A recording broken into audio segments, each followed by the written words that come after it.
Everybody, I'm Natalie Novinger, and I decided to do my PowerPoint over the 4 functions of management in a healthcare setting. So first we're going to just do a presentation overview. The 4 functions are planning, organizing, leading, and controlling. We're going to kind of talk about some strategic planning, organizational structure, division of work, committees, leadership skills, and some steps in control function. Right, so planning. Planning is the process of determining what needs to be done in order to reach the specific goal in the future for your organization. In order to do that in the healthcare systems, they really need to focus on the future and what could happen, plan rationally, and prepare for any changes in the environment. Planning is really difficult in healthcare because of the ever-changing environment. There needs to be continuous planning, changing, and innovation in the plans to succeed. So strategic planning is the process which helps form a written plan that helps an organization reach their end goals. There are 6 steps of this strategic planning, and the first one is review and develop the mission and vision statement. So the mission statement describes what the organization does and why it exists, and the vision statement is a vision or plan of where they want the organization to be and go in the future. The mission and vision statements need to be reviewed and updated on a regular basis. It's very important in the ever-changing healthcare environment because without this review, the vision statement and mission would just wouldn't match the environment. The second step is business and operational analysis. And the key objective here is to understand your internal and external strengths and threats of your organization. To do this, you can use the SWOT analysis, and you kind of look at different aspects of the environment, external and internal. And some of these aspects are company image, access to resources, your operational efficiency, market awareness, financial resources, how much money you guys really have. So step 3 is develop and select the strategic options. So all your strategies should be developed at this time, thought out, and then what you do here is you shorten your list of strategies and you only keep the ones that would really uphold the guiding principles of your organization. So then moving on to step 4, establish strategic objectives, which is basically making sure that your plan follows SMART, which means specific, measurable, achievable, and time-bound. And once you have done that, you move on to step 5, strategy execution plan. Here you need, as a manager, to gain organizational ownership of the plan. So what you need to do is communicate with all the people on your staff, telling them what the plan is, how we will achieve it, and then you need to achieve their support and involvement in the plan as well in order for it to succeed. And then last step, establish budget and resources and then execute. So here you need to make sure that your strategic goals and plans translate into measures that fit financial resources. So you need to make sure that you basically have enough money to carry out the plan. Then you need to assign correct resources and funding to plan. So you need to make sure you have enough resources, and you need to make sure that you're putting them in the right place to carry the plan out, and then you execute the strategic plan. Some reasons why healthcare organizations should use strategic planning is because recently there's been an increase in professional and skilled competitors, so for your organization to stand out, you really need to put in a good plan in place, and carry it out so you have a good organization. Another reason is the focus in healthcare switched from the focus on product to a new focus on patient satisfaction. So if your old plan just focused on product rather than patient satisfaction, you really need to reevaluate and go through the whole strategic planning process again. And also because there's an increase in the size of the population that's in need of healthcare services. So you need to go back through the process and you need to make sure that those numbers are changed and in there, and that way your plan fits for the environment. Some advantages and disadvantages of strategic planning. Some advantages are that it can expose hidden opportunities or threats, internal and external, that might not have been seen before you planned. It encourages participants and drives them to achieve organizational goals. Kind of gives them, this is where we are, this is where we want to be, and this is what we have to do to get there. So then they kind of understand what they really need to be doing. And it can also improve organizational credibility from an external view. So it would really help your organization out as well. And some disadvantages are that it's very expensive, not just financially, but also time. Time consuming is a big disadvantage of strategic planning. Another one is that it may uncover some conflict within your organization. Just brings up some things that people don't really talk about, but when you're planning, you have to talk about everything, so that could bring up some problems internally. Okay, moving on to organizing from planning. Organizing is the organizational internal structure for which a manager is responsible, organizing the employees and the resources of the organization or company. Division, coordination, task control, and flow of information, they're all very important to managing in an organized healthcare setting. Okay. Organizational structure is the formal order of jobs and authority in an organization. And to show this, we use organizational charts, which is just a written chart or table that has job titles and connecting lines showing where authority lies in each department. And in healthcare, the most common organizational chart is the functional organizational chart, which is a chart that defines all functions in the organization and what position is responsible to see these functions through. So as you can see in this picture in the corner, the functions are the information services, therapeutic services, diagnostic services, support services. And so they have specific people, which is right below, which are in charge of seeing through, seeing that all the things that need to be done get done in order to reach the organizational goal. Right, and integrated authority is best for healthcare because of the occupational and professional characteristics of the people that are involved in healthcare organizations. So integrated authority is kind of using a combination of all different types of authority approaches rather than just pulling your weight of authority over on someone who is lower than you or your subordinates. Also, line and staff works really well in healthcare because the line managers are the people who work on the administration and authority matters, while the staff is able to give advice and knowledge on science and technology to other coworkers. So it's good for administration and for science. Moving on to division of work, or some people call it job specialization, which allows organizations to break tasks apart into smaller portions and giving each portion to a different individual. Division of work is important because it can encourage people with high skills to work on high skill level tasks and people who aren't as skilled to pursue less developed tasks. Increases innovation in medical science and technology, and helps to provide the best possible healthcare services every day.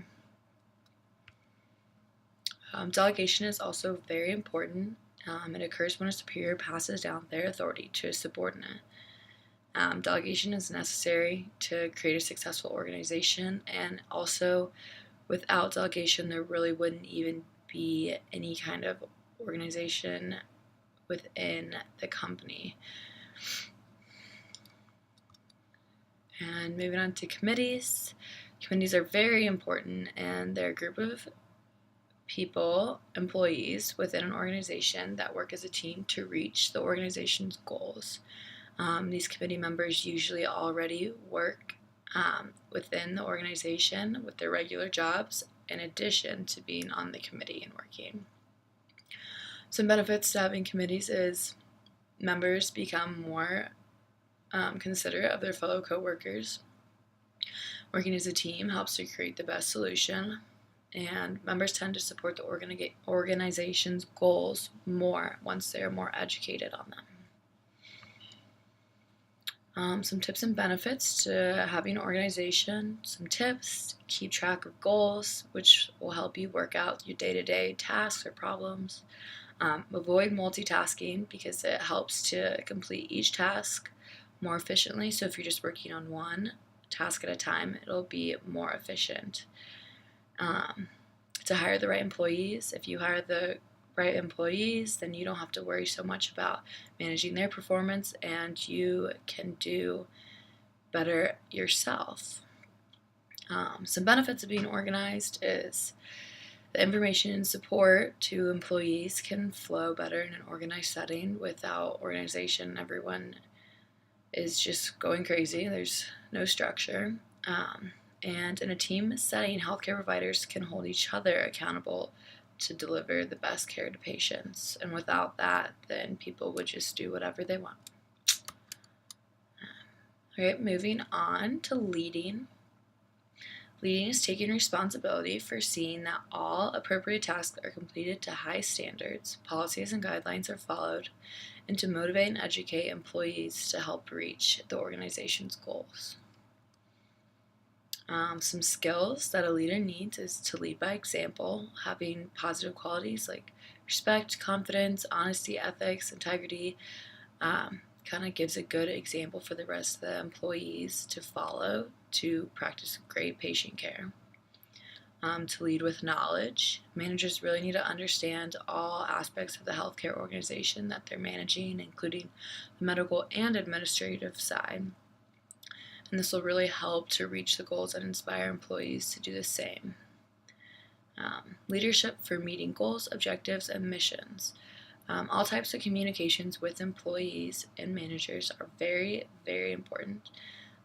It's essential to spread the organization's vision and inspire others to strive towards that vision just like you. Leadership styles. It's very important to be able to have the ability to change your leadership style in different situations, because that allows for employee satisfaction and getting the job done. You just have to know which leading style you want in which situations. All right, employee satisfaction. There's a study where research shows that managers' leadership styles is really important for employee satisfaction. Employees showed dramatically less satisfaction in factors as pay, benefits, and promotion, and really high satisfaction with factors such as the nature of the job, the coworker, and supervision type. It shows that there's a really high, significant correlation between the positive leadership styles and employee satisfaction. So it's really important to know when to be more laid back, less formal, and to know when to be a formal leader, because that can really affect your employee satisfaction. Another study also showed that many people today think that in the healthcare environment, there are positive effects of having actual physicians become the leader of the organization. They think this because physicians are at the center of the organization's primary goals by helping patients, and that they also possess the leadership and characteristics in order to lead the organization. However, the research also showed that Most people think physicians lack the technical skills that are needed to maintain a major management role. Because managing an organization isn't just leading, it's also, as we said, planning, organizing, and controlling. So most of the physicians don't have those technical skills that they need. All right, moving on to controlling. Controlling is the process that assures all necessary tasks are completed to the organization's standards and all plans are properly executed. If these do not occur, corrective action has to be taken.